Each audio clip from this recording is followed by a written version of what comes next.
పరలోకమందున్న మా కన్న తండ్రి, నీకే వందనాలు తండ్రి. సహాయం చేశారు నాన్న, కృప చూపించారు తండ్రి, అందును బట్టి వందనాలు. ఎన్నో విషయాలు తండ్రి మీరు మాకు నేర్పిస్తున్నారు తండ్రి. ఈరోజు కూడా కొన్ని మంచి విషయాలు మేము నేర్చుకొనబోతుండగా చెప్పబోయే నాకు సమయోచితమైన జ్ఞానాన్ని దయచేయండి తండ్రి. వినేవారికి అర్థమయ్యే రీతిలో చెప్పుటకు మీ ఆత్మ సహాయాన్ని తోడుగా దయచేయమని మా రక్షకుడు మీ ప్రియకుమారుడైన యేసుక్రీస్తు వారి నామూలి ప్రార్థన అడిగి వేడుకుంటున్నాను తండ్రి, ఆమెన్. అందరికీ వందనాలు. మీ అందరికీ కూడా తల్లిదండ్రులు ఎంతమందికి ఉన్నారండి? తల్లిదండ్రులు, అమ్మ నాన్న. ఐ థింక్ అందరికీ అమ్మ నాన్న ఉంటారు. వారు మన పట్ల చూపించేటువంటి ప్రేమ చాలా అమోఘం, అది మీ అందరికీ తెలుసు. ఒక కన్న తల్లి త్యాగానికి ప్రతిరూపంగా కనబడుతుంది. ఒక తండ్రి తాను కష్టపడుతూ తన ఫ్యామిలీని పోషించే ఒక నాయకుడిగా కనబడతాడు. ఈ విధంగా భూమి మీద ప్రతి ఒక్కరికి కూడా ఒక తల్లిదండ్రులు ఉంటారు. వారు ఎంతగానో ప్రేమిస్తారు, ఎంతగానో వాళ్ళ పిల్లల పట్ల ప్రేమను చూపిస్తారు. ఈరోజు నేను ఒక ప్రాముఖ్యమైనటువంటి విషయాన్ని మీకు చెప్పాలనుకుంటున్నాను. అదేంటంటే, కొన్నిసార్లు కొన్ని గొడవలు అయినప్పుడు, కొన్నిసార్లు కొన్ని డిస్కషన్స్ అయినప్పుడు సాధారణంగా మాట్లాడే మాట ఏమిటంటే, నువ్వు ఆ రోజు అన్న విషయం నేను ఎప్పటికీ మర్చిపోలేకపోతున్నాను.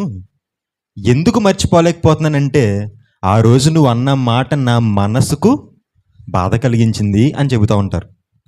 అంటే మనిషికి ఏముంటుంది అని ఆలోచిస్తే బాధ ఉంటుందండి. అలాగే మనిషికి ఏముంటుంది అని ఆలోచిస్తే సంతోషం ఉంటుందండి. అలాగే మనిషికి ఏముంటుంది అని మనం ఆలోచిస్తే కనికరం ఉంటుందండి. ఇలా రకరకాల ఫీలింగ్స్ మనిషిలో ఉంటాయో ఉండవా? మీరు చెప్పండి. ఉంటాయి. మనిషిలో ప్రేమ ఉంటుంది, మనిషిలో కోపం ఉంటుంది, మనిషిలో ద్వేషం ఉంటుంది, మనిషిలో జాలి ఉంటుంది, మనిషిలో కరుణ ఉంటుంది, మనిషిలో చాలా చాలా ఉంటాయి. అందుకే చూడండి, పిల్లలు కొన్నిసార్లు నేను ఈ పని చేస్తే మా అమ్మ బాధపడుతుందేమో అనుకుంటారు. అలాగే నేను బాగా చదువుకొని మంచి ర్యాంక్ తెచ్చుకుంటే నా తల్లిదండ్రులు ఆనందపడతారు అనుకుంటారు. అంటే తల్లిదండ్రులకి ఆనందం ఉంటుంది, బాధ ఉంటుంది, సంతోషం ఉంటుంది. ఇలా రకరకాల ఫీలింగ్స్ అనేవి ప్రతి మనిషికి ఉంటాయి. మనుషులుగా ఉన్న మనకి కూడా బాధ ఉంటుంది, సంతోషం ఉంటుంది, కోపం ఉంటుంది. అందుకే తల్లిదండ్రులు అప్పుడప్పుడు కోపపడుతూ ఉంటారు, ప్రేమ చూపిస్తుంటారు, బాధపడుతూ ఉంటారు, అన్నీ చేస్తూ ఉంటారు. కాబట్టి మనుషులుగా ఉండే ప్రతి ఒక్కరికి కూడా ఫీలింగ్స్ ఉంటాయి అనే విషయం మనకు తెలుసు. మనుషులుగా ఉండే ప్రతి ఒక్కరికి కూడా ఎమోషన్స్ ఉంటాయి అనే విషయం మనకు తెలుసు. కానీ ఈ భూ ప్రపంచంలో ఎవ్వరికీ తెలియలేనటువంటి ఒక విషయం ఉందండి. అదేంటంటే, దేవునికి కూడా ఎమోషన్స్, ఫీలింగ్స్ ఉన్నాయనే విషయం ప్రపంచంలో ఎవరికి తెలియట్లేదు. ఈరోజు నేను పరిచయం చేస్తాను, దేవుడికి ఎలాంటి ఎమోషన్స్ ఉన్నాయి, దేవునికి ఎలాంటి ఫీలింగ్స్ ఉన్నాయి అనే విషయాన్ని ఈరోజు మీకు చెప్తానండి నేను. మొట్టమొదటిగా 1 యోహాను 4వ అధ్యాయము 8వ వచనం చేద్దామండి. 1 యోహాను 4వ అధ్యాయము 8వ వచనం. దేవుడు ప్రేమ స్వరూపి. చాలండి. దేవుడు ఏ స్వరూపంట? ప్రేమాస్వరూపి. అంటే ప్రేమ అనే దానికి అర్థం ఏంటయ్యా అంటే, ఒకటే ఒక అర్థం ఉన్నది. ఏంటో తెలుసా? దేవుడు. ఈరోజు చాలామంది అబ్బాయిలు అమ్మాయిలతో మాట్లాడుతూ, నాకు నిన్ను కలిసిన తర్వాతే ప్రేమ అంటే ఏంటో తెలిసింది అంటుంటారు. అమ్మాయి అబ్బాయితో అంటుంటుంది, నువ్వు నాతో మాట్లాడుతుంటే ప్రేమ అంటే ఏంటో నాకు అర్థమవుతుంది అని చెప్తూ ఉంటారు. అంతేనే కదా? కానీ దేవుడు చెప్తున్నాడు, నువ్వు మాట్లాడుతుంటే వచ్చేది ప్రేమ కాదు, లేదంటే నిన్ను చూసిన తర్వాత పుట్టింది ప్రేమ కాదు. అసలు భూమి మీద ప్రేమకే అర్థం ఏమిటయ్యా అని అడిగితే దేవుడు. దేవుడికి ఉన్న పేరే ఏంటంట? ప్రేమ. చూసారా? ఈరోజు చాలామంది పేర్లు ఉంటాయి. ప్రేమ కుమారి అంటారు, ప్రేమ కుమార్ అంటారు, అంటారా? కానీ దేవునికి ఉన్న పేరేంటో తెలుసా? ప్రేమ. అంటే దేవుడిని చూస్తే మనకి ఏం కనబడుతుంది చెప్పండి? ప్రేమ. నిజంగా వండర్ఫుల్ కదా. అంటే దేవుడికి కూడా ఒక ఫీలింగ్ ఉంది. ఏంటది? ప్రేమ. అందుకే మనం చాలాసార్లు క్రైస్తవులు ఉన్న మనం ఎక్కువసార్లు వింటూ ఉంటాం, దేవుడు మనలందరినీ ఏం చేస్తాడంట? ప్రేమిస్తాడంట. ఏంటి ప్రేమిస్తాడండి? నిజంగా చెప్పాలి కానీ అది మీకే తెలుసు, మీ పర్సనల్గా తెలుసు. మీరు ఒకానొక సమయంలో కృంగిపోయినప్పుడు, బాధలతో మిళితమై ఉన్నప్పుడు నిజంగా దేవుని యొక్క ప్రేమ కాదా మిమ్మల్ని ఆదరించింది? అది బాధల్లో కృంగిపోయి ఒంటరిగా ఉండి రూమ్లోకి వెళ్ళిపోయి కన్నీటితో ప్రార్థన చేసిన వాళ్ళకే తెలుస్తుందండి. అవునే కదా? అంటే దేవునికి ఏముందన్నమాట? ప్రేమ ఉందండి. అలాగే ఇంకొకటి చూడండి ఆదికాండము 6వ అధ్యాయము 6వ వచనం. ఆదికాండము 6వ అధ్యాయము 6వ వచనం. తాను భూమి మీద నరులను చేసినందుకు యెహోవా సంతాపము నొంది తన హృదయములో నొచ్చుకొనెను. హృదయంలో నొచ్చుకోవడం అంటే ఏంటి? మా కుటుంబంలో నా చిన్న వయసులో అంటే 10th అయిందండి. నాకు 10th అయిన తర్వాత 9.8 వచ్చాయండి నాకు 10th, దేవుని కృపను బట్టి. 9.8 వచ్చిన తర్వాత మా అమ్మ వాళ్ళ తమ్ముడు నాకు మామయ్య చాలా ఇష్టం అనమాట. మా మామయ్యకి నేనంటే చాలా ఇష్టం, చాలా ప్రేమ చూపిస్తాడు. నాకు ఎప్పుడైతే 9.8 వచ్చి నేను స్కూల్కి ఫస్ట్ వచ్చానో వాళ్ళ ఊర్లో ఉన్న వాళ్ళందరికీ చెప్పుకున్నాడండి, మా మేనల్లుడు ఫస్ట్ వచ్చాడు, మా మేనల్లుడు ఫస్ట్ వచ్చాడు, మా మేనల్లుడు ఫస్ట్ వచ్చాడు. అంతే కదండి, ఎవరి పిల్లలైనా సరే వాళ్ళ పిల్లలు గొప్ప స్థితికి వెళ్తే 10 మందికి చెప్పుకోవడం మనకు అలవాటు, ఎందుకంటే అది గొప్ప కాబట్టి. అలా చెప్పుకునేవాడు, చాలా ప్రేమ చూపించేవాడు. ఎంత ప్రేమ అంటే వాళ్ళ కొడుకుల కంటే కూడా ఎక్కువ ప్రేమ చూపించేవాడు, అంత ఇష్టం చిన్నప్పటి నుంచి. కానీ సడన్గా నా 10th అయిపోయిన తర్వాత ఒకరోజు మా మామయ్య వాళ్ళ ఇంటికి వెళ్ళాను. ఇంటికి వెళ్తే మా అత్తని అడిగాను, అత్త మామయ్య ఏడి అని అడిగాను. లోపల ఉన్నాడరా, పడుకొని లేపన్నది. నేను వెళ్ళాను, పడుకున్న వ్యక్తిని లేపాను, లెగిచాడు. కరెక్ట్గా వారం గడిచిందండి. వారం గడిచిన తర్వాత మా మామయ్య నిద్రపోయేటప్పుడు ఎలా ఉన్నాడో అక్కడ కూడా అలానే ఉన్నాడు. కానీ చుట్టుపక్కల ఉన్న వాళ్ళందరూ కూడా ఏడుస్తున్నారు. ఎందుకు ఏడుస్తున్నారంటే మా మామయ్య చనిపోయారు. అప్పటి వరకు ఫ్యామిలీలో చావు అంటే ఎలా ఉంటుందనే విషయం తెలియదండి నాకు, చిన్నోడిని కదా. చనిపోతే ఎలాంటి ఫీలింగ్ ఉంటుంది, చనిపోతే ఎలాంటి బాధ ఉంటుంది అనే బాధను ఎప్పుడు ఎదుర్కోలేదు. సడన్గా మా మామయ్య గారు చనిపోయిన తర్వాత ఏదో ఫీలింగ్ అండి, ఏం అర్థం కావట్లేదు. ఫస్ట్ టైం అన్నీ గుర్తు వస్తున్నాయి, మెమొరీస్. చుట్టుపక్కల ఉన్న వాళ్ళందరూ మీ మామయ్య వెళ్ళిపోయాడరా అని చెప్పి ఆలేడుస్తున్నారు. అది చూసినప్పుడు సడన్గా ఒకసారి ఒక పెయిన్ వస్తుంది చూసారా, దాన్నే ఏమంటారంటే హృదయంలో నొచ్చుకోవడం అంటారు. దైవజనులు ఎవరు? మీ దైవజనులు చెప్పండి ఎవరు? దైవజనులు చనిపోయినప్పుడు మీ అందరి హృదయంలో ఒక బాధ వచ్చి ఉంటుంది, వచ్చిందా లేదా? నిజంగా ఆ రోజు క్రిస్మస్ రోజు వీడియో వేసినప్పుడు చాలామంది ఎమోషన్ అయిపోయారండి. అప్పుడు నేను అనుకున్నాను, నిజంగా ఎంత ప్రేమ వీళ్ళు పంచుకొని ఉంటే అంత ఎమోషన్ అవుతారు అనుకున్నానండి. అయితే ఆయన చనిపోయిన రోజు మీరు ఎంత బాధపడి ఉంటారు మీరు ఆలోచించండి. దాన్ని ఏమంటారంటే ప్రియులారా, హృదయంలో నొచ్చుకోవడం అంటారు. ఇప్పుడు దేవుడు కూడా ఏం చేశాడంట? హృదయంలో నొచ్చుకున్నాడంట. అంటే దేవునికి కూడా ఏముంటుంది అన్నమాట చెప్పాలి, బాధ ఉంటుంది. ఫస్ట్ ఒకటి చెప్పాను ఏంటది? ప్రేమ ఉంటుంది. సెకండ్ ఒకటి చెప్పాను ఏంటది? బాధ ఉంటుంది. ఇప్పుడు మూడోది చెప్తాను చూడండి. జఫన్య గ్రంథము 3వ అధ్యాయం 17వ వచనం. జఫన్య గ్రంథము 3వ అధ్యాయము 17వ వచనం.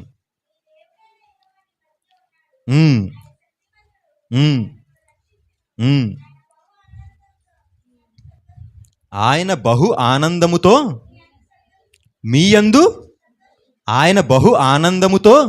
మీ యందు సంతోషించును. అంటే దేవుడు కూడా ఆనందపడతాడా? అర్థమవుతుందా లేదా మీకు? దేవుడు కూడా సంతోషపడతాడా? పడతాడు. అంటే దేవునికి ప్రేమ ఉంది, సెకండ్ పాయింట్. దేవునికి బాధ ఉంది, థర్డ్ పాయింట్. దేవునికి సంతోషం కూడా ఉంది. ఇప్పుడు ఇంకొకటి చూద్దామా? కీర్తనల గ్రంథము 7వ అధ్యాయము 11వ వచనం. కీర్తనల గ్రంథము 7వ అధ్యాయం 11వ వచనం. న్యాయమును బట్టి ఆయన తీర్పు తీర్చును. ఆయన ప్రతి దినము అదిగో ఏం పడతాడంట? కోపపడతాడంట. అంటే మీరు ఆలోచించండి, దేవునికి ప్రేమ ఉంది, దేవునికి బాధ ఉంది, దేవునికి సంతోషం ఉంది, అలాగే దేవునికి ఇంకోటి ఏముంది? కోపం. అంటే మీరు ఆలోచించండి, ఇప్పుడు మీకు స్లోగా అర్థమవుతుందండి దేవుడి యొక్క మనసు ఏంటో. మనిషికి ఏవైతే ఫీలింగ్స్ ఉన్నాయో అవన్నీ ఎవరికి ఉన్నాయన్నమాట మీకు అర్థమవుతుంది. అంటే ఇన్నాళ్ళ మనం అనుకున్నాం దేవుడికి ఏ ఫీలింగ్స్ ఉండవు, దేవుడు ఏం కోపపడ్డు బాధపడ్డు, కేవలం ప్రేమ చూపించేవాడు మాత్రమే అని మనం అనుకున్నాం. కానీ దేవుడు ప్రేమని చూపిస్తాడు. నువ్వు తప్పు చేస్తే బాధపడతాడు, నువ్వు మంచి పని చేస్తే సంతోషపడతాడు, నెక్స్ట్ నువ్వు తప్పు చేస్తే కోపం కూడా పడతాడు. అంటే దేవునిలో కూడా ఏమున్నాయన్నమాట? ఫీలింగ్స్ ఉన్నాయండి, ఎమోషన్స్ ఉన్నాయి. ఎమోషన్స్ అంటే మీరు అనుకుంటారు చిన్న చిన్న ఎమోషన్స్ కాదండి. ఈరోజు ఒక తల్లి నవమాసాలు బిడ్డను మోసి ఎంతగానో కష్టపడి 4 ఇంట్లో పని చేసి తన బిడ్డను పెంచుకుంటుందంటే, తాను నిద్రపోకుండా తన పిల్లవాడికి జ్వరం వస్తే పడుకోకుండా రాత్రంతా మేలుకున్న ఇసనగర్ర పట్టుకొని వాడిని అలా ఇసురుతూ ఉంటుందంటే ఎక్కడి నుంచి వచ్చింది తల్లికి ఆ ప్రేమ? ఎంతో కష్టపడి వాననక ఎండనక చలనక ఏదనక ప్రతిరోజు కష్టపడి 4 రూపాయలు తెచ్చి నీ నోటికి ముద్ద పెడుతున్న తండ్రికి నీ మీద ఎక్కడి నుంచి వచ్చింది ప్రేమ? ఎక్కడి నుంచి వచ్చిందండి ప్రేమ? దేవునిలో ఉన్న ప్రేమ 1% నీ తల్లిదండ్రుల్లో పెడితేనే నువ్వు ఎంత మనస్పోతున్నావే. అర్థమవుతుందా? దేవునిలో 100% ప్రేమ ఉంది అనుకుంటే 1% నీ తల్లిదండ్రుల్లో పెట్టాడు. ఎందుకో తెలుసా? దేవునికి ప్రేమ ఉంటుంది. ఆ ప్రేమ ఎలా ఉంటుందో నువ్వు ఫిజికల్గా రుచి చూడలేవు కాబట్టి నీ తల్లి తండ్రిలో ప్రేమను పెట్టి ఆయన ప్రేమని రుచి చూపించాడు. నీకు రుచి చూపించాడండి. ఈరోజు తల్లి నిన్ను ప్రేమిస్తుందంటే కారణం ఏంటో తెలుసా? నా తల్లి ఎంత ప్రేమిస్తుందంటే నా తల్లిలో ఈ ప్రేమను పెట్టిన దేవుడు నన్ను ఎంత ప్రేమిస్తాడనేది నువ్వు ఆలోచించాలి. నువ్వు ఏదన్నా తప్పు చేస్తే నీ తండ్రి కోపపడుతున్నాడంటే నా తండ్రే ఎంత కోపపడుతున్నాడంటే ప్రతీ దినము కోపపడే దేవుడు ఎంత కోపపడతాడా అని నువ్వు ఆలోచించాలి. ఏదైనా నువ్వు తప్పు చేసినప్పుడు, ఏదైనా నువ్వు చేయకూడని పని చేసినప్పుడు నీ తల్లి కూర్చొని ఏడుస్తూ ఉంటుందే, నిన్ను బట్టి బాధపడుతూ ఉంటుంది. అయ్యో నా కొడుకుని 9 మాసాల కని మోసి కష్టపడి పెంచానే, ఈరోజు వాడు చూస్తే రోడ్డు మీద ఒక ఎదవలా తిరుగుతున్నాడే అని చెప్పి బాధపడుతూ ఉంటుంది. చూసారా నీ తల్లే ఎంత బాధపడుతుంటే దేవుడు ఎప్పుడు ఆశ పెట్టుకున్నాడో తెలుసా నీ మీద? అసలు ఈ భూమే పుట్టకముందు, ఈ భూమి మీద ఇసుక రవ్వంత కూడా పుట్టకముందు ఆశ పెట్టుకున్నాడు దేవుడు నీ మీద. మరి ఆయన ఎంత బాధపడాలండి? ఈరోజు నీకు ఫీలింగ్స్, ఎమోషన్స్ ఎందుకు వచ్చాయో తెలుసు. ఎప్పుడు మీరు చూసే వచ్చినండి, ఇప్పుడు చూపిస్తాను, మీకు అర్థమవుతుంది. చూడండి, ఆదికాండము 1వ అధ్యాయము 26వ వచనం. ఆదికాండం 1వ అధ్యాయం 26వ వచనం. దేవుడు మన స్వరూపమందు మన పోలిక చప్పున నరులను చేయుదము. అంటే మనుషుల్ని దేవుడు ఎవరి పోలికగా చేశాడు? మీరు చెప్పండి. దేవుని పోలికగా చేశాడు. ఇప్పుడు దేవుని పోలిక అంటే మనం అందరం అనుకుంటాం, అయితే దేవుడికి కూడా నాకులా ముక్కు ఉంటుందేమో, అయితే నేను దేవుడి దగ్గరికి వెళ్ళేటప్పుడు నేను కూడా ఒక ముక్కు పుడక చేయించి పట్టుకెళ్తాను అనుకుంటున్నారేమో.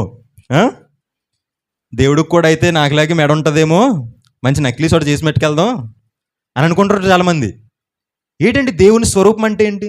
మనకులా ముక్కు ఉంటుందనా, మనకులా కళ్ళు ఉంటాయనా, మనకులా నోరు ఉంటుందన్నా, అయితే బిర్యానీ వండి పెట్టుకెళ్దాం దేవుడికి, కూర్చొని తింటాడు అని అనుకుంటున్నాం ఏంటి? మనకులా చెవులు ఉంటాయనా, ఈ ఆకారం ఉంటుందనా? అది కాదండి. చాలామంది అలాగే అనుకున్నారు. నేను అలాగే అనుకున్నాను చిన్నప్పుడు. బైబిల్ని డెప్త్గా రీసెర్చ్ చేసి చదివినప్పుడు నాకు అర్థమయ్యే ఈ విషయాలన్నీ. దేవుడు తన స్వరూపమందు తన పోలిక చొప్పున నరులను చేయుదుము రండి అంటే అర్థం ఏంటంటే, దేవుడికి ఉన్నటువంటి ప్రేమ నీలో ఉంది, దేవునికి ఉన్నటువంటి బాధ నీలో ఉంది, దేవునికి ఉన్నటువంటి సంతోషం నీలో ఉంది, దేవునికున్న ప్రతి ఎమోషన్, ఫీలింగ్ నీలో ఉంది. అదే దేవుని యొక్క స్వరూపము. ఈ పోలికలన్నీ, ఈ ఫలాలన్నీ దేనికి ఉంటాయో తెలుసు, మీ అందరికీ తెలుసు. గలతీయులకు రాసినటువంటి పత్రిక 5వ అధ్యాయము 22వ వచనం ఏంటయ్యి? ఆత్మ ఫలములేమనగా ప్రేమ, సంతోషము, సమాధానము, దీర్ఘశాంతము, దయాలత్వము, మంచితనము, విశ్వాసము, సాత్వికము, ఆశానిగ్రహము. దేవునికి మహిమ కలుగును గాక. ఏ ఫలాలంటే? ఇప్పుడు దేవుడు ఏ రూపంలో ఉంటాడు? ఆయన ఆత్మరూపి. ఇప్పుడు ఆత్మగా ఉన్నటువంటి వాళ్ళకి ఫలాలు ఏముంటాయి? ప్రేమ, విశ్వాసం, సమాధానం, సాత్వికం, దీర్ఘశాంతం, దయాలత్వం, ఆశానిగ్రహం, మంచితనం. అంటే ఇవన్నీ కూడా ఎవరి పోలికలు అన్నమాట? అదండి మీకు ఇప్పుడు అర్థమైంది. దేవుడు తన పోలిక చొప్పున నరులను చేయుదుము రండి అంటే దాని అర్థం ఏంటంటే, ఇదిగో ఈ ఫీలింగ్స్, ఈ ఎమోషన్స్ అన్నీ నీలో పెట్టాడు చూసావు, అది దేవుని పోలిక అంటే. ఈరోజు నువ్వు కోపం వస్తే కోపపడతావే, బాధ వస్తే బాధపడతావే, సంతోషం వస్తే సంతోషపడతావే. సేమ్ అండి. దేవుడు కూడా చాలా బాధపడతాడు, దేవుడు కూడా చాలా సంతోషపడతాడు. ఇంతకీ దేవుడు ఎప్పుడు బాధపడతాడు, ఎప్పుడు సంతోషపడతాడు అనే 2 పాయింట్లు చెప్పి నేను క్లోజ్ చేస్తా. ఎప్పుడు బాధపడతాడు, ఎప్పుడు సంతోషపడతాడని. ఎప్పుడు బాధపడతాడనేది మనం చూస్తే, ఇప్పుడు మీరు చదువుకున్న ఆదికాండం 6వ అధ్యాయం 6వ వచనం చదవండి. ఆదికాండం 6వ అధ్యాయం 5వ వచనం నుంచి చదవండి. నరుల చెడుతనము భూమి మీద గొప్పదనియు వారి హృదయం యొక్క తలంపుల్లోని ఊహ అంతయు ఎల్లప్పుడూ కేవలం చెడ్డదనియు యెహోవా చూచి. మళ్ళీ చదువుతాను, జాగ్రత్తగా వినాలి బైబిల్ చదివేటప్పుడు. నరుల చెడుతనము భూమి మీద గొప్పదే. ఈరోజు భూమి మీద గొప్పది ఏంటంటే ఒక తాజ్మహల్ని చూపిస్తాం. ఈరోజు భూమి మీద గొప్పది ఏంటయ్యా అంటే ఒక ఎవరెస్ట్ని చూపిస్తాం. ఈరోజు భూమి మీద గొప్పది ఏదయ్యా అంటే బంగారం అంటాం. ఈరోజు భూమి మీద ఒక గొప్పది ఏదయ్యా అంటే కోహ్లూరు వజ్రం అంటాం. కానీ దేవుడు గొప్పది ఏమైందంట? నరుల చెడుతనము ఈ భూమి మీద గొప్పది. అంటే గ్రేట్ అని కాదు. ఒక ఎవరెస్ట్ ఎంతైతే ఎత్తుందో, సముద్రం ఎంతైతే లోతుందో అంత దారుణంగా మనుషుల యొక్క చెడుతనం ఉందంట. నేను నమ్మగలమండి ఈ రోజుల్లో మనుషులు ఎవరినైనా నమ్మగలమా? తమ్ముడు అని పిలుస్తాడు, వెనకాల వెన్నుపొడి పొడి చేస్తుంటాడు. అన్నయ్య అని పిలుస్తాడు, ముందు నుంచి పొడి చేస్తుంటాడు. నిన్నే కదా అన్నయ్య అన్నావు, ఈరోజు చుట్టెట్టు కత్తెట్టుకుని వెనకాల ఉన్నావు. అది అంతేనన్నయ్య, అదంతే. ఏంటది ప్రేమ? ఇలాంటి ప్రేమ కూడా ఉంటుందా? ఉంటుందన్నయ్య. ఏమో పిన్ని మొన్నే కదా మొన్న కూర్చుంటుంది పిన్ని నీ దగ్గర పక్కన జాయిగా కూర్చుంటుంది. ఏంటంటే ఇంట్లో పరిస్థితులు ఎలా ఉన్నాయంటే నువ్వు మరి అమాయకురాలు కదా మొత్తం ఎక్కేస్తావు. అలా అయింది పిన్ని, ఇలా అయింది పిన్ని, ఆ రోజు అలా అయింది, ఈరోజు ఎలా అయింది, ఓహో ఇంకంత బాధ అంతా కక్కేసుకుంటుంది పిన్ని. నీలాంటి మంచి మనిషి ఎవరు లేరు పిన్ని, ఇప్పుడు వరకు నా బాధను షేర్ చేసుకోవడానికి ఎవరు లేరు, ఇప్పుడు నువ్వు దొరుకో, నీకంతా నా బాధను చెప్పుకున్న తర్వాత నా మనసు ఎంత హాయిగా ఉందో అంటావు నువ్వు. 2 రోజులు పోయిన తర్వాత చూడాలి హాయి బాయ్ అయిపోద్ది. ఎందుకు? ఎవరెవరికి వెళ్ళిపోతుంటే బాధ లేని ఇన్ఫర్మేషన్. వాళ్ళ ఇంట్లో ఎలాగైంది నువ్వు చెప్పింది ఒకటైతే అక్కడ జరిగేది ఒకటి ఉంటుంది. మా ఇంట్లో వంకాయ కూర వండుకోనని నువ్వు చెప్తే ప్రతిరోజు మాసం వండేసుకుంటున్నారంటే ఎక్కడి నుంచి వస్తున్నాయో డబ్బులు? ఏంటండి అంటారా? ఏంటండి మనుషులు? ఎవరిని నమ్మగలమండి ఈ భూమి మీద? దేవుడు అన్నాడు, అమ్మ నీకు ఏదైనా కష్టం వస్తే ఫస్ట్ నువ్వు రావాల్సింది ఎవరి దగ్గరికి అన్నాడండి? మనం పిన్ని, అత్త, అక్క సుక్కలు చూపించేది లాస్ట్కి. అంతేనా?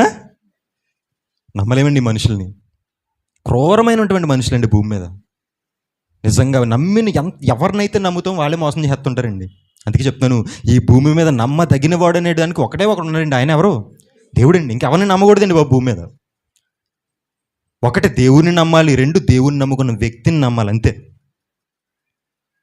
దేవుని నమ్ముకున్న వ్యక్తి అంటే చర్చికి వెళ్ళిన ప్రతి ఒక్కరు దేవుని నమ్మేసుకున్నట్టు కాదు. ఇక్కడ బ్లాకే మళ్ళీని. వాళ్ళ యొక్క భక్తిని బట్టి దేవుడు నమ్ముకున్నారనే విషయాన్ని మనం చెప్పగలం. ఈ భూమి మీద నమ్మేవారు ఎవరు లేరు. చెడుతాను. ఎవరిని చూడు చెడు, ఎవరిని చూడు తప్పు. వాడు ఆలోచన తప్పు, వాడు కంటి చూపు తప్పు, ప్రతిదీ తప్పేనండి. ఈరోజు తల్లులు ఆడపిల్లలను కంటున్నారు కానీ బయటికి వదలడానికి భయపడుతున్నారండి. ఎందుకు? పరిస్థితి అలా అయిపోయింది. పసిబిడ్డని చూడకుండా రేపులు చేస్తున్నారండి. ఎలా వస్తుందండి నాకు అర్థం కాదు. మొన్న ఒక పెద్ద న్యూస్ మీరు అందరూ తెలుసుంటారు, ఎప్స్టీన్ ఫైల్స్. మీ అందరికీ తెలుసు, తెలియని వాళ్ళు అంటే ఎవరు లేరు. న్యూస్లో చదివాము, నేనేం చూడలేదు, న్యూస్లో చూశాను. న్యూస్లో చూసిన తర్వాత నాకు నిజంగా మనసు కరిగిపోయిందండి. నిజంగా మీరు నమ్మరు. ఏంటండి చిన్నపిల్లలు, పసిపిల్లలు కదా, అంత క్రూరంగా ఎలా బిహేవ్ చేయగలుగుతున్నారంటే. అందుకే దేవుడు చెప్తున్నాడు ఇక్కడ, ఏమని చెప్తున్నాడు? నరుల యొక్క చెడుతనం భూమి మీద గొప్పది. చాలా దారుణం అయిపోయిందండి పరిస్థితి, చాలా దారుణం అయిపోయింది. ఎంత దారుణం అయిపోయిందండి, కిందకి చదవండి. వారి హృదయపు యొక్క తలంపులు ఊహ అంతయు ఎల్లప్పుడూ కేవలం చెడ్డవని యెహోవా చూచి తాను భూమి మీద నరులను చేసినందుకు యెహోవా సంతాపము నుండి తన హృదయములో నొచ్చుకున్నాడు. అంటే దేవుడు ఎప్పుడు బాధపడతాడయ్యా అని అడిగితే, నువ్వు ఎప్పుడైతే చెడుకు లోనైపోయి దేవునికి దూరం అయిపోతావో అప్పుడు దేవుడికి వచ్చే ఫీలింగ్ ఏంటో తెలుసా? బాధ. చిన్న కుమారుడు మీ అందరికీ తెలుసు. చిన్న కొడుకు తన తండ్రిని విడిచిపెట్టి వెళ్ళిపోయిన తర్వాత తండ్రి ఎంత బాధపడ్డాడండి. ఈరోజు మనలో కూడా చాలామంది ఉద్యోగం కంటూ ఒకరు, డబ్బులు కంటూ ఒకరు, ఆ పనిని ఒకరు, ఈ పనిని ఒకరు, ఎవరి పనుల్లో వాళ్ళు మునిగిపోతుంటే దేవుని కోసం బ్రతికేవాడు ఒక్కడు లేడండి. ఒక్కడు. నువ్వెలా చెప్తున్నావు బ్రదర్, ఒక్కడు కూడా లేడంటారా? ఒకసారి చూడండి, మీ బైబిల్ చూడండి, కీర్తనల గ్రంథం 14వ అధ్యాయము 2వ వచనం. కీర్తనల గ్రంథం 14వ అధ్యాయం 2వ వచనం. వివేకము కలిగి దేవుణ్ణి వెతుకువారు కలరేమో అని యెహోవా ఆకాశము నుండి చూచి నరులను పరిశీలించిన. దేన్ని పరిశీలిస్తాం మనం? ఏదైనా దొరకలేనప్పుడు పరిశీలిస్తాం. కరోనా అనే జబ్బు వస్తే ఆ జబ్బుకు మెడిసిన్ లేదు కాబట్టి ఏం చేశారు? పరిశీలించారు. రీసెర్చ్ చేశారు. ఇప్పుడు దేవుడు భూమి మొత్తాన్ని రీసెర్చ్ చేస్తున్నాడంటే దేనికోసం? అరే నా కోసం చూసేవాడు ఒక్కడైనా, నా కోసం బ్రతికేవాడు ఒక్కడైనా. ఇదేంటండి క్రైస్తవులు ఈ భూమి మీద ఎంతమంది ఉంటే దేవుడు ఒక్కడు కూడా లేడంటున్నారేంటి?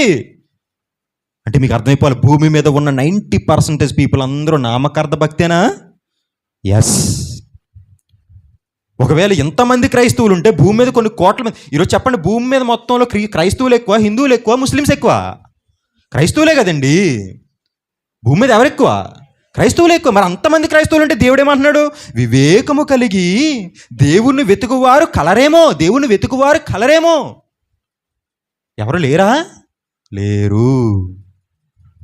ప్రతి ఒక్కరు దేవుణ్ణి బాధ పెట్టేవారు తప్ప ఆయన సంతోష పెట్టేవారు ఎవరు లేరండి ప్రియులారా. ఏంటి ఈరోజు మన తల్లిదండ్రులు మన ముందుండి ఏడుస్తుంటేనే మనం తట్టుకోలేమే, బాధపడుతుంటే మనం తట్టుకోలేమే. కానీ కంటికి కనిపించకుండా దేవుడు ఎన్ని రాత్రులు నీ కోసం ఏడ్చాడో నీకు ఏం తెలుసు తల్లి? నువ్వు చేసే పాపం అనేది ఆ క్షణిక సంతోషం మాత్రమే ఇస్తుంది తప్ప దేవుడికి దీర్ఘకాలం బాధనిస్తానే ఉంటుంది. ఏంటి నా కుమార్తె ఏంటి, నేను ఆమె పట్ల నేను నియమించినటువంటి ప్రణాళిక ఏంటి, నా కోసం బ్రతుకుతుంది, నా కోసం ఎదుగుతుంది, నా కోసం ఎన్నో పనులు చేస్తుందని చెప్పి నేను అనుకుంటే నా కళ్ళ ముందే పాడైపోయింది ఏంటండి ఈమె. ఎవరికి చెప్పుకోవాలండి బాధ, దేవుని బాధ? ఎవరికి చెప్పుకోవాలి దేవుని బాధ? చెప్పుకుందామంటే మనుషులు లేరే. ఎవరికి చెప్పుకోవాలో తెలియక ఆకాశానికి భూమికి చెప్పుకున్నాడండి దేవుడు. ఆకాశమా ఆలకించు, భూమి ఏంటి దేవుడికి ఆకాశానికి భూమికి చెప్పుకోవాల్సిన అవసరం ఏంటండి? ఈరోజు కష్టం వస్తే మన చుట్టాలకి చెప్పుకుంటామే, ఈరోజు బాధ వస్తే మన పక్కింటి వాళ్ళకి చెప్పుకుంటామే, ఈరోజు ఏదైనా ప్రాబ్లం వస్తే మన ఆయనతో చెప్పుకుంటామే. అలాంటి దేవుడికి ఎవరితో చెప్పుకున్నాడండి దేవుడు? భూమితోనా, ఆకాశంతోనా? అంటే ఆయన బాధను వినేవారు కూడా ఎవరు లేరు ఈ భూమి మీద? లేరండి. దేవుని బాధను వినేవారు కూడా లేరు ఎవరును, పట్టించుకునేవారు లేరు ఎవరును. పొద్దున్న లేచిన దగ్గర నుంచి సాయంత్రం వరకు నీ పనే. ఏమి తిందుమా, ఏమి త్రాముకుదామా, ఏమి దరిద్రమా. అయ్యే బాబాయ్, చదువు లేకపోతే ఉద్యోగం వచ్చిన తర్వాత డబ్బులతో సంపాదించి ఆఖరికి ఏం చేస్తావు? జానంటే పొట్టక బుబ్బో పెట్టడానికే కదా నువ్వు కష్టపడి చదివేది. అందుకే ఒక గొప్ప సామెత చెప్పారండి, కోటి విద్యలు కూటు కొరకంట. అబ్బా, కాబట్టి నువ్వు కూడా ఏం చేయాలమ్మా? కూటు కోసం వెళ్ళాలమ్మా. చిన్నప్పటి నుంచి అదే కదండి పాఠాలు నేర్పించేది. A for Apple. స్కూల్కి వెళ్ళిపోనన్న, పొద్దున్నే స్కూల్కి వెళ్ళిపో, రెడీ చేసేస్తానా. స్కూల్కి వెళ్ళిపోయిన తర్వాత ఏం చదువుతావు నువ్వు? A for Apple. యాపిల్తో ఏం చేయాలి మరి? తినేయాలమ్మా. నా పొద్దున్నే నువ్వు తినకపోతే పని అవ్వదు కదా. ఏ ఫర్ యాపిల్ ఏం చేయాలి? ఫుల్గా తినేయాలి. నెక్స్ట్ బీ ఫర్, మరి తినేసావు కదా, నెక్స్ట్ ఏం చేస్తావు? ఆడుకో అమ్మ బాల్ ఎట్టుకొని. నెక్స్ట్ సి ఫర్, ఇప్పుడు బాల్తో ఆడుకున్నావు కదా, ఇప్పుడు ఎంత ఆడుకుంటావు? పిల్లితో ఆడుకో. నెక్స్ట్ డి ఫర్, లాస్ట్కి నువ్వు మళ్ళీ ఆకలి ఎత్తది కదా, మళ్ళీ ఏం చేయాలి? వరడమే అంతేనా? నెక్స్ట్ చెప్పండి. ఈ ఫర్ ఎలిఫెంటా? అందుకే పెద్దప్పుడు తిడుతుంటారు, ఏనుగురా ఎదిగో ఎదవా, అంతేనా? తిడుతుంటారు లేదా? మరి చిన్నప్పుడు ఈ ఫర్ ఎలిఫెంట్ అని చెప్తే ఏనుగు లేదా ఇంకెలా ఎదుగుతాడు చెప్పండి. Next F for fish. చేపల కూర ఉండేస్తాను, మనం ఆడుకొని మొత్తం గేదెలో తిరిగేసి వస్తావు కదా, నువ్వు రాగానే ఏముండేస్తాను? తినేద్ది కానీ. నెక్స్ట్ జీ ఫర్, ఈరోజు చేపల కూర కదా, రేపు గోటు ఉండేస్తానమ్మా. తినేసి ఏం చేయాలి నువ్వు? ఒళ్ళు పెంచాలి. నెక్స్ట్ ఇంకోటి ఏంటి? హెచ్ ఫర్ ఏంటి? హెన్నా. నిజమే, హెన్ను. ఇది ఇంపార్టెంట్ కదా. కొన్నిసార్లు చేపల కూర దొరికితే, కొన్నిసార్లు మటన్ దొరుకుతుంది. ఈ రెండు దొరకలేని సమయంలో ఎప్పుడు దొరికే ఎవర్ గ్రీను అది. అంతేనా?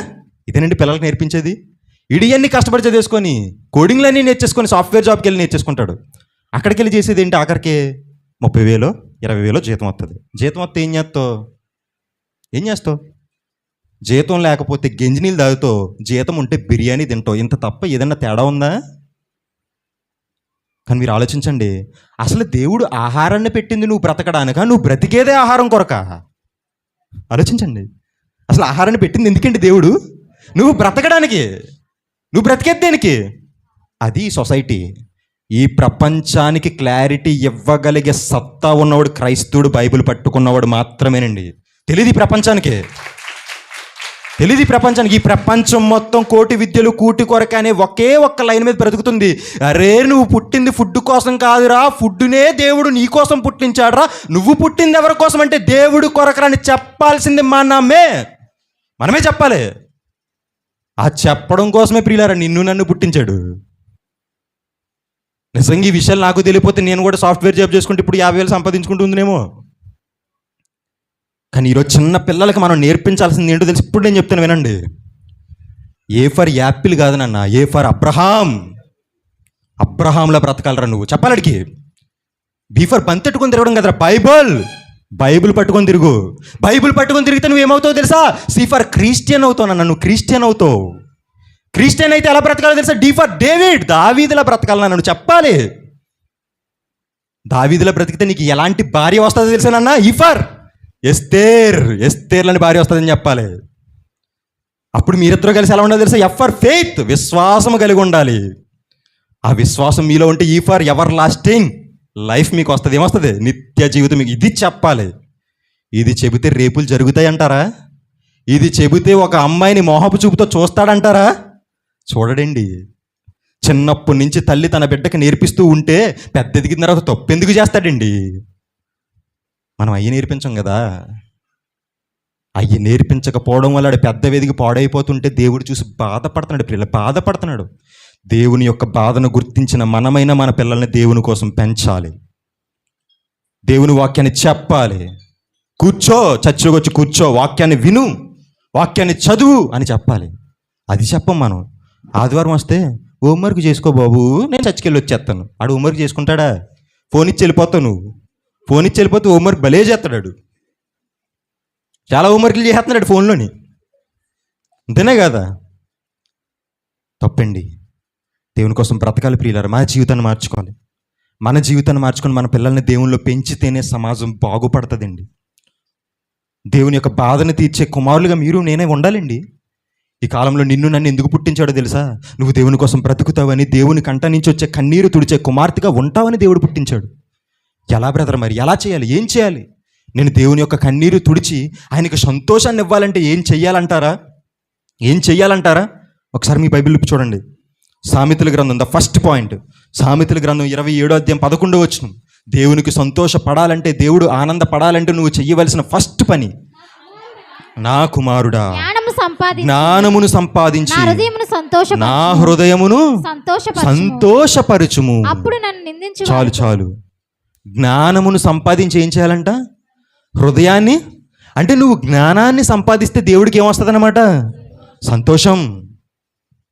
సంతోషమండి. నువ్వు జ్ఞానం అంటే ఏంటి? జ్ఞానం అంటే ఏదో అనుకోకండి. ఏంటి జ్ఞానం అంటే? వాక్యమే జ్ఞానం. వాక్యంలో ఉన్న ప్రతి కట్టడిని, ప్రతి నియమాల్ని నువ్వు తెలుసుకొని ఎప్పుడైతే పాటిస్తావో అప్పుడు దేవుడు గొప్పగా ఆనందపడతాడండి. జ్ఞానం లేదండి ప్రపంచంలో. బైబిల్లో మీరు చదవండి ప్రియులారా. బైబిల్ నేను చదివి నాకు బుర్ర పాడైపోయిందండి. నేను కాలేజీలో చదువుతున్నప్పుడు బైబిల్ చదువుతుంటే నిజంగా నాకు కొన్నిసార్లు బైబిల్ చదివి నాకు అర్థమైనప్పుడు ఏడ్ చేసిన సిచ్యువేషన్లు ఎన్నో ఉన్నాయి. ఏంటండి ఈ లోతైన జ్ఞానం? ఏంటండి ఈ జ్ఞానం? ప్రపంచంలో ఏ పుస్తకాల్లో లేనంత జ్ఞానం ఉందండి ఇందులోని. పెడతానన్నారు అంకుల్ గారు, రాజ్ కుమార్ అంకుల్ గారు యూత్ మీటింగ్ పెడతానన్నారు. అప్పుడు చెప్తాను, మీ సైన్స్ పుస్తకాలు, సోషల్ పుస్తకాలు, జియోగ్రఫీ పుస్తకాలు వాటన్నిటిని చెక్కు వదిలేస్తాను బైబిల్ ద్వారా. బైబిల్లో ఉన్న సత్తాను చూపిస్తాను.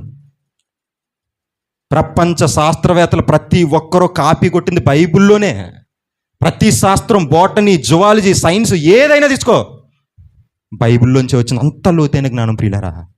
ఈ జ్ఞానాన్ని మనం సంపాదించినప్పుడే దేవుడు ఆనందపడతాడు. ఎందుకో తెలుసా? ఎందుకు సంపాదించమన్నాడు తెలుసా? ఈ ప్రపంచంలో ఒక స్టార్లా ఉండాలని దేవుడు కోరుకుంటాడు. కాబట్టి జ్ఞానం లేని వ్యక్తిగా ఉండకూడదు నువ్వు. ప్రపంచానికి జ్ఞానం కలిగిన వ్యక్తిగా ఉండాలి. క్రైస్తవుడు మాట్లాడుతుంటే ఎలా ఉండాలో తెలుసా? ఉప్పు కూరలో ఉప్పు వేసినట్టు ఉండాలన్నమాట. అబ్బా ఏం మాట్లాడుతున్నాడండి, బైబిల్లో ఎంత ఉంది ఏంటండి. నిజంగా క్రైస్తవులు అంటే ఎలా ఉంటారా? అనుకోవాలంటే మనం ఏం చేయాలి? చదవాలి. ఏం చదవాలి? ఫేస్బుక్ కాదు, అది బుక్కేనంట. బుక్ అది చదివేస్తున్నారు ఎక్కువ మంది. ఫేస్బుక్ తప్పితే ఇన్స్టాగ్రామ్ బుక్, ఇది పెద్ద బుక్ అన్నిటికంటే. అది చదవడమే కాదు, కొత్త పుస్తకాలు రాసేస్తున్నాం మనం. రీల్స్, అంతేనా? రీల్స్, పోస్టులు. ఫేస్బుక్ అయితే కొద్దిగా చదివని వదిలేస్తారు. ఇదైతే ఇలా రాసేస్తున్నారు కొత్త కవితలు. ఏం చేస్తాం చెప్పండి? కానీ బైబిల్ చదివే ఓపిక ఎవరికి లేదండి. దేవుణ్ణి ఆనంద పెట్టాలంటే నీలో ఉన్న ఫస్ట్ క్వాలిటీ ఏంటో తెలుసా? ఏంటి? జ్ఞానాన్ని సంపాదించాలి. సెకండ్ పాయింట్, మెయిన్ పాయింట్ చెప్తాను చూడండి. సెకండ్ పాయింట్, లూకా సువార్త 15వ అధ్యాయం 7వ వచనం. లోకాసువార్త 15:7 చదవండి.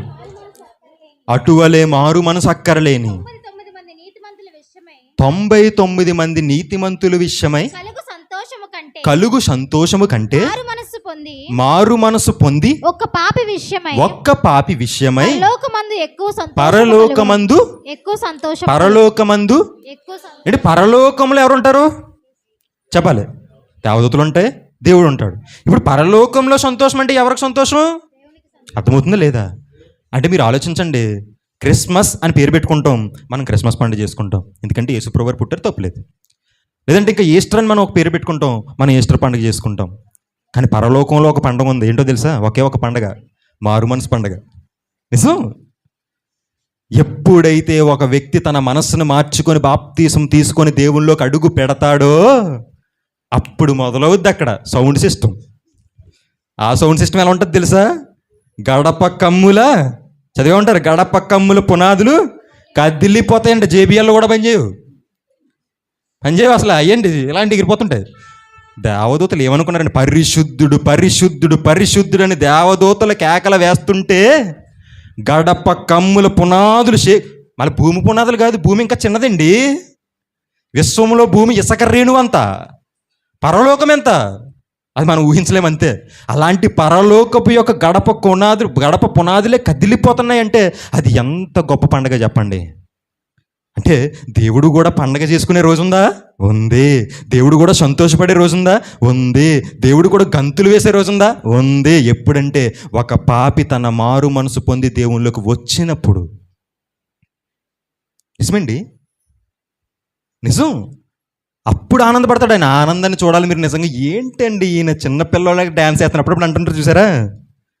మన యూత్ క్రిస్మస్ జరిగినప్పుడు పాట పాడుతూ ఇక్కడ క్యాండిల్ విజిటింగ్ చేస్తుంటే ఇక్కడ ఒక మామగారు వచ్చి డ్యాన్స్ చేశారు. గుర్తుందా? దేవునికి స్తోత్రం. ఏంటండి పెద్దవాడు కదండి, చిన్నపిల్ల డ్యాన్స్ చేస్తుందండి, ఎందుకు వేస్తారు డ్యాన్స్? ఆనందం, సంతోషం. చూసారా? అంటే పెద్దవాళ్ళు కూడా డ్యాన్స్ చేసి అంత ఆనందం ఉంటుందా? దానినే పండగ అంటారు ప్రియులారా. ఇప్పుడు పరలోకంలో దేవుడు కూడా డ్యాన్స్ వేస్తారంటే మళ్ళీ మీలా ఊహించేసుకోండి, అలాగ కాదు దాని అర్థం. అంత ఆనందపడతాడు అని దాని అర్థం. ఆత్మ విషయమైన సంగతులు శరీర భౌతికంగా అర్థమయ్యేలా చెప్తాం తప్ప ఇప్పుడు దేవుడు ఆవగింజంత పరలోకం ఉందంటాడు, ఆవగింజంత ఉంటుంది ఇటు పరలోకం అయితే మనకు అర్థం చేసుకోవడానికి. అలాగే ఇది కూడా డ్యాన్స్ వేస్తున్నాడంటే నిజంగా ఏ స్టెప్ వేస్తున్నాడని ఆలోచించకండి, ఇదో బాధ. దాన్ని అలంకార రూపంగా చెప్తున్నాను. అంత సంతోషపడతాడు, అంత ఆనందపడతాడు దేవుడు. అలా ఆనందపడే రోజు ఏంటంటే ఒక పాపి మారు మనసు పొందిన రోజు. అలాంటి ఆనందాన్ని భూమి మీద ఇచ్చిన వ్యక్తి ఒక్కడేనండి, ఒక్కడే. ఎవరు? ఈరోజు మట్టలు పట్టుకొని దేవునికి ఒకే ఒకరు జై కొడతా ఉంటారు. ఎవరికి జై కొడతారండి? ఎందుకు జై కొడతారండి దేవుడికి? ఆలోచించండి, ఎందుకు కొడతారు? ఈరోజు ఈ ఆదివారం రోజు దేవునికి జయహో అని గొప్పగా మనం నిజంగా ఎంత గర్వంగా చెప్తామండి. నా రాజుకే జై అని చెప్పి, యూదుల రాజుకే జై అంటాం అనమాట. ఆ పేస్ కానీ ఆ యొక్క సంతోషం కానీ ఎందుకు చేయకూడతామో తెలుసా? ఈ భూ ప్రపంచంలో పండగని చేసిన ఒకే ఒక వ్యక్తి అండి, ఆయనే. కొన్ని పండగలు జరిగినప్పుడు ఈరోజు ఈ పండగ జరుగుతుందంటే ఇదిగో దీనికి సహకరించిన ఏకైక వ్యక్తి అని చెప్పి కొంతమంది పేర్లు చదువుతూ ఉంటారు. చదవరా? అంటే ఆ వ్యక్తి ఏం చేశాడు? లీడ్ తీసుకొని మొత్తం పండగ మొత్తాన్ని జరిపించాడు. అలాగే పరలోకంలో కూడా పండగ జరుగుతుందంటే ఒక వ్యక్తి వల్ల జరుగుతుంది. ఆ వ్యక్తి ఎవరు? యేసుక్రీస్తు. అందుకు చేయి కొట్టాలి ఈరోజు మనం. మీకు అర్థమైందా? ఈరోజు మనం చేయి కొట్టాల్సింది దేనికయ్యా అంటే, పరలోకంలో పండగ జరుగుతుందంటే దానికి ప్రావీణ్యత పొందినటువంటి వ్యక్తి ఎవరంటే యేసుక్రీస్తు. యేసుక్రీస్తుని తెలుసుకున్న నువ్వు నేను కూడా ఆయనకి చేయి కొడుతూనే దేవునికి సంతోషాన్ని ఇచ్చే వ్యక్తులుగా మనం బ్రతకాలండి. మార్చుకోవాలి. మన జీవితం మార్చుకోకపోతే పని అవ్వదు ప్రియులారా. మన జీవితాన్ని మార్చుకోవాలి, దేవుని కోసం బ్రతకాలి. దేవుని కోసం బ్రతికితే అప్పుడు నీ కష్టాలు నీ యొక్క ప్రాబ్లమ్స్ అని అసలు ప్రాబ్లమ్సే కాదు, జుజూబీలు అంతే.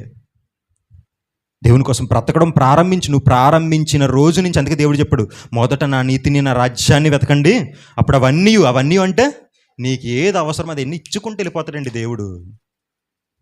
టైం ఉందా? క్లోజ్ చేసామంటారు. ఇచ్చుకుంటూ వెళ్ళిపోతాడండి. ఒక చిన్న ఎగ్జాంపుల్ చెప్తానండి మీకోసం, ఏంటంటే అర్థమైపోతుంది నాకు. ముగించారా బాబు అంటారు కింద ఉన్న వాళ్ళు అందరూ. దేవుని స్తోత్రం. నేను ఎక్కువసేపు చెప్పనండి, కరెక్ట్గా 45 మినిట్స్ చెప్తాను, 40 మినిట్స్ చెప్తాను అంతే. దేవుడు ఆకాశ పక్షులను చూడుడి, అవి విత్తవు కోయవు కోట్లలో కూర్చుకోను అన్నాడు. ఎందుకు చెప్పాడు ఆ ఎగ్జాంపుల్? మీరు ఏమి తిందురో, ఏమి తాగుదురో, ఏమి ధరించుకుందురో అని మీ దేహం గురించి చింతింపకండి, ఆకాశ పక్షుల్ని చూడు అన్నాడు. ఏంటి ఆకాశ పక్షుల్ని ఎందుకు చూడమన్నాడండి దేవుడు? ఆకాశ పక్షుల్ని దేవుడు ఎందుకు చూడమన్నాడు? ఈరోజు ప్రపంచంలో వాక్యం లేదన్న చోట అసలైన వాక్యాన్ని మీకు చూపిస్తాను. ఆకాశ పక్షుల్ని చూడు, అవి విత్తవు, కోయవు, కోట్లలో కూర్చుకొనవు, ఆయనను మీ పరలోకపు తండ్రి వాటిని పోషించుచున్నాడు, మీరు వాటికంటే బహుశ్రేష్ఠులు కారా? ఇప్పుడు మీరు ఆలోచించండి, చెప్పేసి ముగించేస్తాను. కాకులు ఎన్ని ఉన్నాయండి ఇక్కడ? మన ఇంటి దగ్గర కాకులు ఉంటాయా? చచ్చి దగ్గర ఉంటాయి, ఉండవా? అప్పుడప్పుడు వస్తుంటాయి కాకులు. ఎన్ని కాకులు వస్తాయండి రఫ్గా చెప్పాలి? 10 కాకులు వస్తాయా? వస్తాయి. ఇప్పుడు ఊరు మొత్తం ఎన్ని కాకులు ఉంటాయండి చెప్పాలి? 100 కాకులు ఉంటాయా? ఉంటాయి. ఇప్పుడు ఈ కొప్పవరం పక్కన ఇంకో ఊరు ఉంటుంది, అదే ఊరు పనసపాడు. ఓకే, ఆ పనసపాడులో ఎన్ని కాకులు ఉంటాయండి? దానికో 100 కాకులు ఉంటాయి. ఇప్పుడు ఈ మండలం మొత్తం ఎన్ని కాకులు ఉంటాయండి చెప్పాలి? రఫ్గా ఏంటి, రఫ్గా 1800 అనుకోండి. మొత్తం ఈ జిల్లా మొత్తం ఎన్ని కాకులు ఉంటాయండి? ఇప్పుడు కౌంట్ పెరిగిపోద్ది. ఎన్ని కాకులు ఉంటాయి? ఒక 50,000 ఉంటాయా? ఈ 18,000 ఉంటాయా? పోలే రఫ్గా వేసుకుంది 20,000 ఉంటాయి, ఖచ్చితంగా ఉంటాయి. ఈ రాష్ట్రం మొత్తం ఎన్ని కాకులు ఉంటాయండి? 1,00,000 కూడా ఇప్పుడు ఖచ్చితంగా, అంతేనే కదా? మనం ఇవన్నీ ఇప్పుడు ఆలోచించాం బ్రదరు. మా ఇంటి ముందు కాకొస్తే ఏడ్చింది ఇక్కడికి వచ్చింది ఏంటని తిడుతుంది తప్ప, అంతేనా? లెక్కటం కదా. 1,00,000 కాకులు ఉంటాయి అనుకోండి. ఇప్పుడు దేశం మొత్తం ఎన్ని రాష్ట్రాలు ఉన్నాయి? మాకేం తెలుసు, మాకు హిస్టరీలో అయితే తెలియదు అంటారా? ఎన్ని ఉంటాయి? ఇప్పుడు దేశం మొత్తం ఎన్ని కాకులు ఉంటాయి? 10 లక్షలు కొట్టేద్దా? కొట్టేస్తుంది. ఇప్పుడు ఎలాంటి దేశాలు ఎన్ని ఉన్నాయి? ప్రపంచం మొత్తం ఎన్ని లక్షల కాకులు ఉంటాయి? లెక్కేసుకోండి సార్. కొన్ని కోట్ల కాకులు ఉంటాయా? కొన్ని కోట్ల కాకులు ఉంటాయా? ఇప్పుడు మీరు ఆలోచించండి. అప్పుడప్పుడు ప్రతి ఆదివారం భోజనాలు పెట్టుకున్నప్పుడు, మొదటి ఆదివారం భోజనాలు పెట్టుకుంటాం మనం. భోజనాలు పెట్టుకున్నప్పుడు రఫ్గా ఎన్ని డబ్బులు అవుతాయి? మామూలుగా ఖర్చు పెడితే ఎంత డబ్బులు అవుతాయి రఫ్గా చెప్పండి? 20,000 అవుతాయి. 20,000 మనం ఖర్చు పెడితే ఎంతమందికి భోజనం పెట్టగలమండి? 200 మందికి. ఇప్పుడు ఒక్కొక్క కాకి ₹1 వేసుకుందామండి రోజుకి, ₹1 రోజుకి. ఇప్పుడు ఎన్ని కాకులు ఉన్నాయి? కొన్ని లక్షల కోట్ల కాకులు ఉన్నాయి. కొన్ని లక్షల కోట్ల కాకుల కంటే కాకి ₹1 వేసుకుని ఎంత అవుతుంది? కొన్ని లక్షల కోట్లు అవుతుంది. అంటే ఒక్కరోజు ఒక కాకికి ఆహారం పెట్టాలంటే దేవుడు ఖర్చు పెట్టే ఖర్చు ఎంత? కొన్ని లక్షల కోట్ల రూపాయలు. ఇప్పుడు కాకులు మాత్రం ఉన్నాయా? కొంగలు ఉన్నాయి, గెద్దలు ఉన్నాయి, పిట్టలు ఉన్నాయి, అవి ఉన్నాయి, ఇవి ఉన్నాయి. బాబోయ్, ఇప్పుడు ఇవన్నీ లెక్కేసుకుంటే ఎన్ని కోట్లు ఉంటాయో? మరి అన్ని కోట్లకి ఒక రోజు భోజనం పెట్టాలంటే దేవుడు ఎంత ఖర్చు పెట్టాలి? ఏంటి, ఆఫ్టర్ ఆల్ గాలిలో ఎగిరే పక్షులకే కొన్ని వేల కోట్ల లక్షలు ఖర్చు పెడుతున్న దేవుడు నీకొక్క పూటకి ఆహారం పెట్టలేడా? అది దేవుడు చెప్పాడు అక్కడ. ఆకాశ పక్షుల్ని చూడుడి అంటే ఈ చూసి వచ్చామని కదా, అలాగా దాని అర్థం అది. ఆకాశ పక్షుల్ని చూడుడి, అవి విత్తవు, కోయవు, కోట్లలో కూర్చో ఏ పని చెయ్యు, అయినను నీ దేవుడు వాటిని పోషిస్తున్నాడు, మీరు వాటికంటే బహుశ్రేష్ఠులు. శ్రేష్ఠులు కూడా కాదు, పదం ఎంత గ్రేట్. బైబిల్ అంటే ఏమనుకున్నా వదలకూడదు. బహుశ్రేష్ఠులు, గుడ్డు వేరు, వెరీ గుడ్ వేరు, తెనే కదా? బహుశ్రేష్ఠులు. బహుశ్రేష్ఠులు అయితే ఇంకెంత బాగా చూసుకోవాలి దేవుడు? ఇప్పుడు మీరు ఆలోచించండి. దేవుడి దగ్గర అయితే మీరు అనుకుంటారు, అయ్యి బాబు దేవుడి దగ్గర చాలా ఆస్తున్నట్టుంది, అయితే ఈరోజు రాత్రికి వాళ్ళు ₹1,00,000 అడిగేస్తానంటారు ఇటు కొమ్మదీసి. అలా కాదండి దాని అర్థం. మీరు అర్థం చేసుకోవాలి. ఇంత ప్రకృతిలో ఉన్న ప్రతి జంతువుని పోషిస్తున్నా నేను మిమ్మల్ని పోషించలేనా? మీరెందుకు దానికోసం బాధపడిపోతున్నారు? అయ్యో ఈరోజు నేను పనికి వెళ్ళకపోతే నాకు ఇంట్లో ఎలా గడుస్తుందో, అయ్యో ఈరోజు నేను కష్టపడిపోయి 4 రాళ్ళు వెనక్కేసుకోపోతే 4 రాళ్ళు వెనక్కేసుకున్నా పర్లేదు, కిడ్నీలు వేసేసుకుంటున్నా, అది బాధ, అంతేనా? కష్టపడి పని చేసి 4 రాళ్ళు వెనక్కేసుకో అంటే నేను చిన్నప్పుడు ఏదనుకున్నాను ఇప్పుడు అర్థమవుతుంది. వీళ్ళు కష్టపడి బాగానే పని చేస్తున్నారు కానీ 4 రాళ్ళు ఎక్కడ వేసుకుంటున్నారు? ఆ కిడ్నీలో రాళ్ళు తీసుకోవడానికి సరిపోతుంది సంపాదించింది అంతాను. కాబట్టి ప్రియులారా, ఈ భూమి మీద ఏం తిందో ఏం త్రాగుదో అని మీరు ఆలోచించక్కర్లేదు. ఎందుకంటే కొన్ని కోట్ల పక్షుల్నే పోసి ఈరోజు గుర్తుకు రావాలి నీకు.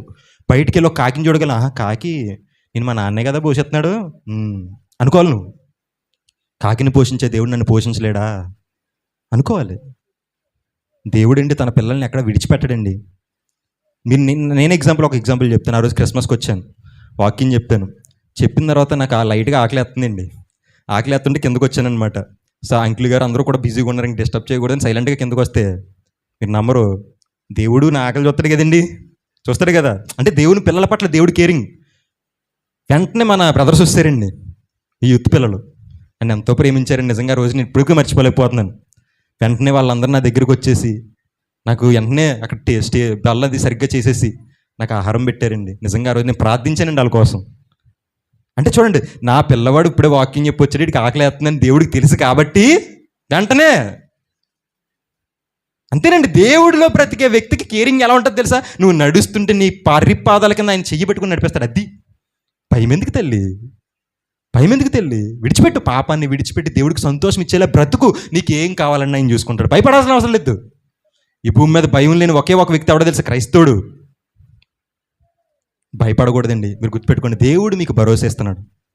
మీరు దేవుని కోసం బ్రతకండి, దేవుణ్ణి బాధ పెట్టకండి. దేవుడికి కూడా ఎమోషన్స్ ఉన్నాయి, ఫీలింగ్స్ ఉన్నాయి. ఆయన బాధ పెట్టకుండా మీరు ఏం చేయాలి? ఆనందపరచండి. అప్పుడు ఆయనకి మీకు ఏం కావాలో చూసుకుంటాడు. నమ్ముతున్నారు? ఎంతమంది నమ్ముతున్నారు? దేవునికి స్తోత్రాలు చెప్దామా ఈ మాట నమ్మిన వాళ్ళు? దేవుడు మిమ్మల్ని అందరినీ దీవించును గాక. దేవుని కృపను బట్టి నన్ను ప్రేమించి పిలిచినటువంటి రాజ్కుమార్ గారి ఫ్యామిలీకి ప్రత్యేకమైన వందనాలు చెప్తున్నాను. దేవుడి వాక్యాన్ని మనందరి హృదయంలో ఫలింపజేయాలని మనస్ఫూర్తి కోరుకుంటున్నాను. ఇప్పటికైనా దేవుడికి ఎమోషన్స్, ఫీలింగ్స్ ఉన్నాయని గుర్తించి దేవుని కోసం బ్రతికేద్దాం దేవుని కోసం. ఓకేనా? కళ్ళు మూసుకుని ప్రార్థన చేద్దాం. ప్రార్థన. పరలోకమందున్న మా కన్న తండ్రి, నీకే వందనాలు తండ్రి. గొప్ప దేవుడు తండ్రి, నీకే స్తోత్రాలు ప్రభువా తండ్రి. నిజమే తండ్రి, ఇంతకాలం తండ్రి నీకు ఎటువంటి ఫీలింగ్స్ లేవు, నీకు ఎటువంటి ఎమోషన్స్ లేవనుకున్నాం తండ్రి. కానయ్యా, నీకు కూడా ఫీలింగ్స్ ఉన్నాయి తండ్రి. మేము తప్పు చేస్తే బాధపడే దేవుడు నువ్వు తండ్రి. మేము ఏదైనా మంచి పని చేస్తే సంతోషించే దేవుడు తండ్రి. అందుని బట్టి మీకు ఎంతగానో స్తోత్రాలు తండ్రి. మీరు మాకు ఎన్నో భరోసాలు ఇచ్చారు తండ్రి. మా ఆహారానికి, మాకు ఆకలి తీర్చే దేవుడు నీవు తండ్రి. మాకు ఆహారాన్ని పెట్టే దేవుడు నీవు తండ్రి. మాకు ప్రతి విధాలుగా తండ్రి మమ్మల్ని పోషించేవాడు నీవు తండ్రి. అలాంటి తండ్రి, ఈరోజు నీకు వ్యతిరేకంగా పాపాలు చేసి నేను ఎంతగానో బాధపెడుతున్నాను తండ్రి. మమ్మల్ని క్షమించండి ప్రభువా తండ్రి. ఇక మీద మేము పాపాలు చేయకూడదు తండ్రి. మేము మంచిగా బ్రతకాలి తండ్రి. మంచిగా బ్రతికి 10 మందిని నీ చెంతకు తీసుకొచ్చి పరలోకంలో నీకు అధిక ఆనందాన్ని కలిగించాలి తండ్రి. ఇదిగో తండ్రి, ఈరోజు మేము జయ కొట్టబోతున్న యేసు క్రీస్తు వారు ఎలాగైతే ఈ భూమి మీద బ్రతికారో మేము కూడా అలా బ్రతకడానికి మాకు సహాయం దయచేయండి ప్రభువా తండ్రి. కృపను చూపించండి తండ్రి. ఇదిగో తండ్రి, నీ యొక్క ప్రేమతో తండ్రి, ఇదిగో తండ్రి, ప్రతి ఒక్కరిని దీవించి ఆశీర్వదించండి ప్రభు తండ్రి. ఏ తల్లి ఏ కష్టంలో ఉందో నాకు తెలియదు తండ్రి. ప్రతి ఒక్కరిని బట్టి ప్రార్థిస్తున్నాను తండ్రి. ఆకాశ పక్షుల్ని పోషించిన దేవా నీకే స్తోత్రాలు. మమ్మల్ని పోషించలేవనేటువంటి అపనమ్మకం మాకొద్దు తండ్రి. నీ అందు నమ్మకం కలిగి మేము బ్రతుకుతాం తండ్రి. మా కుటుంబాన్ని చూసుకునే దేవుడు నీవే తండ్రి. మా యొక్క కష్టాలను తీర్చే దేవుడు నీవే తండ్రి. మిమ్మల్ని మేము నమ్ముతున్నాం తండ్రి. మీరే సహాయం చేసి నడిపించండి తండ్రి. ఇదిగో తండ్రి, దేవుని పని చేయడం అంటే ఎన్నో కష్టాలతో కూడుకున్నటువంటి తండ్రి. ఆ కష్టాల్లో తండ్రి కుటుంబానికి మీరు తండ్రి బలాన్ని, శక్తిని తండ్రి తట్టుకునేటువంటి ధైర్యాన్ని దయచేయండి ప్రభు తండ్రి. నీ జ్ఞానముతో కుటుంబాన్ని నింపి తండ్రి బైబిల్లోని అనేక విషయాలు ప్రపంచానికి బోధించే వ్యక్తులుగా మార్చండి ప్రభు తండ్రి. నీ సంఘంలో అనేక మందిని నీ కొరకు వాడుకోనండి ప్రభు తండ్రి. మీరే సహాయం చేసి నడిపించండి ప్రభు తండ్రి. ఇదిగో తండ్రి, ఈ సేవా కార్యక్రమాల్లో ఎంతమంది సహకారులుగా ఉన్నారు ప్రతి ఒక్కరిని దీవించి ఆశీర్వదించండి ప్రభు తండ్రి. నీ కొరకు బ్రతికేటువంటి పిల్లలందరినీ దీవించండి ప్రభు తండ్రి. మీ కృపను చూపించండి తండ్రి. ఏ తల్లి బాధతో దుఃఖపడుతుందో నాకు తెలియదు తండ్రి. ఏ తల్లి తన బాధతో తండ్రి రగిలిపోతుందో నాకు తెలియదు తండ్రి. ప్రతి తల్లికి బాధకి తండ్రి ఈరోజు మీరు నెమ్మదిని దయచేయండి తండ్రి. మీరున్నారనే ధైర్యాన్ని దయచేయండి తండ్రి. ఈ ప్రపంచంలో మీరున్నారనే ధైర్యం తండ్రి ఎవ్వరూ ఇవ్వలేనంత గొప్ప ధైర్యం తండ్రి. అందుని బట్టి మీకే స్తోత్రాలు తండ్రి. We are very sorry daddy. నిన్ను ఏమన్నా తప్పు చేసి తండ్రి, మేము తప్పు చేసి తండ్రి నిన్ను బాధ పెట్టుంటే మమ్మల్ని క్షమించండి తండ్రి. ఇక మీదట తండ్రి నిన్ను ఆనందపరిచే పిల్లలుగానే ఉంటామని మాటిస్తూ తండ్రి, నీ కొరకు బ్రతికే పిల్లలుగా వీళ్ళందరినీ చేసుకోమని కోరుకుంటూ తండ్రి, యేసుక్రీస్తు వారి నామములో ప్రార్థన అడిగి వేడుకుంటున్నాను తండ్రి. ఆమెన్. అందరికీ వందనాలండి.